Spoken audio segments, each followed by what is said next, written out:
Voici ma façon à moi de remonter un amortisseur. Ici, je mets la première bague en plastique. Je vais venir mettre de la graisse.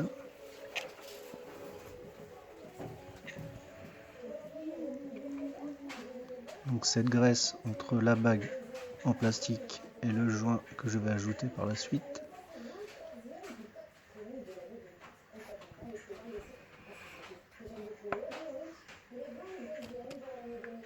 Voilà. Un rond de graisse autour, j'ajoute mon joint.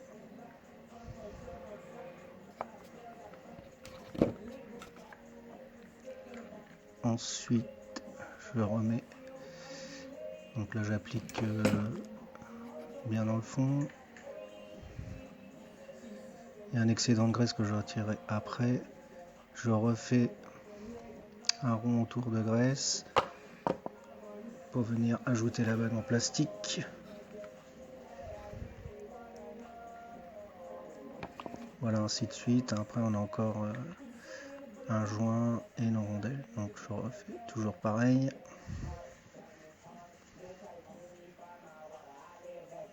Donc, ce qui permettra, à mon goût, une meilleure étanchéité des joints et la lubrification. Deuxième joint.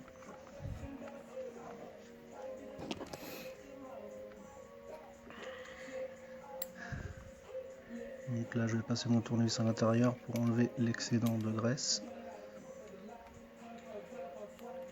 Je le récupère avec mon doigt et je vais venir l'appliquer au-dessus du joint, entre ce joint et la dernière bague en plastique.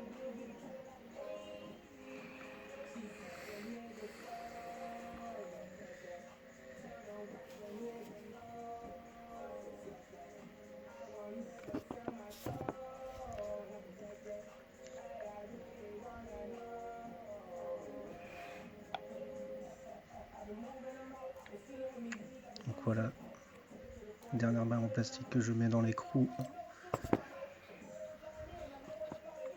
Bien positionné, il y a un départ. La rondelle du milieu, c'est la rondelle simple, les deux autres en haut et en bas ont un départ. Donc là, je le visse pas à fond, sinon je vais compresser les joints, je ne pourrai pas mettre la tige.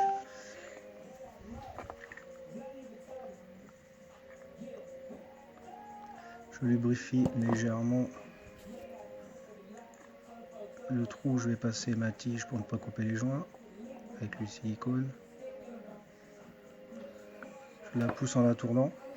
Donc ça, c'est ma technique, hein. Moi je trouve ça plus facile. En général, c'est plutôt l'inverse qu'il faut faire, on enlève la chape. Parce que là, du coup, j'ai lubrifié la tige filetée où je vais venir mettre mon écrou. Donc là, je dégraisse avec un sopalin parce que sinon, c'est pas terrible. Voilà, si vous préférez, vous pouvez la mettre dans l'autre sens. Ça permet d'avoir une tige bien dégraissée au niveau du filetage et mettre la chape en dernier. Donc la rondelle, en dessous le piston, ensuite le piston,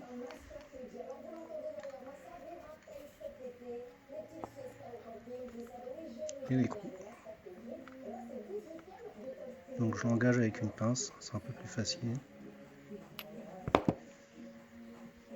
Et ensuite, je vais prendre une douille qui correspond à l'écrou.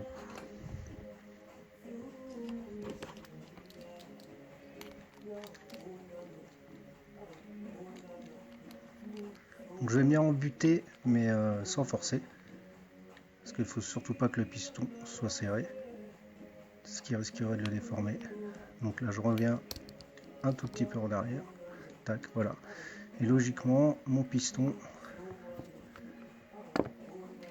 doit tourner. Alors, faut pas mettre un jeu de ouf, mais ce qui permet un jeu aussi, s'il y a vraiment un tout petit point dur, le piston se permettra de se bloquer et la tige tourner autour. Si vous voyez ce que je veux dire, vous comprendrez mieux en le faisant. Là ici je vais insérer mon écrou où il y a tous mes joints et rondelles. Là à ce moment-là j'ai une étanchéité. Donc, moi j'ai une pince en alu, je l'utilise depuis peu, c'est très pratique en fait.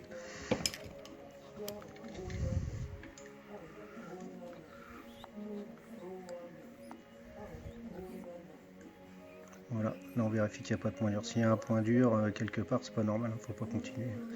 Faut trouver la raison. Faut que tout soit bien libre. Donc là je vais venir remplir, pas jusqu'à ras-bord. Je vais laisser à peu près 1 mm pour l'instant.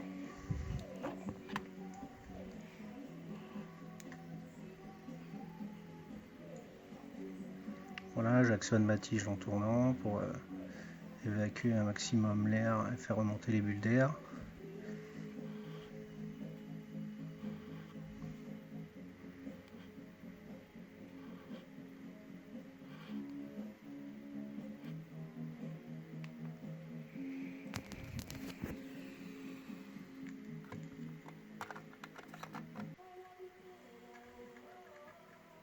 Je vous repasse la vidéo vue d'en haut.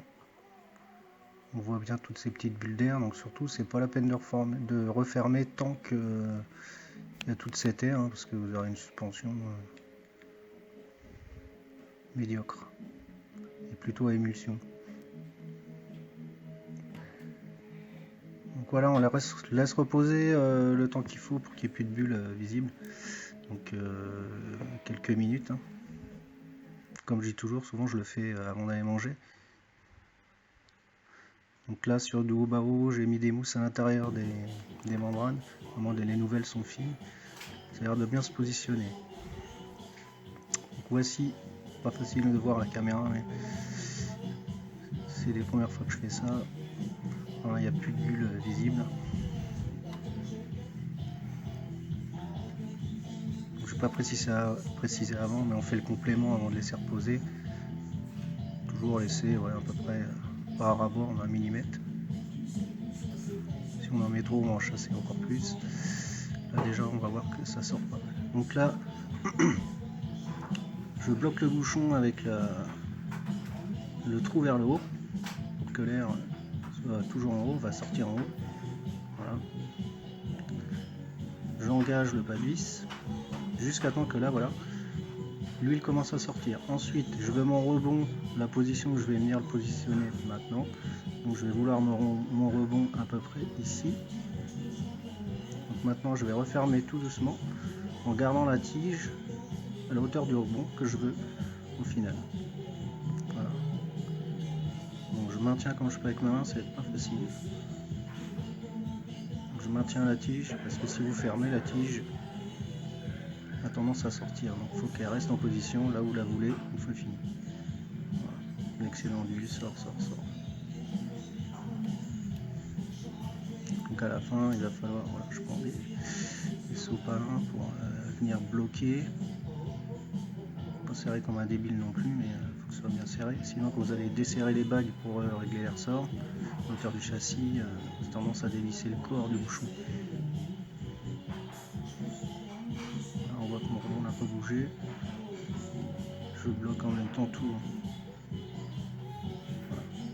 Avec ma main, je bloque la tige et le corps.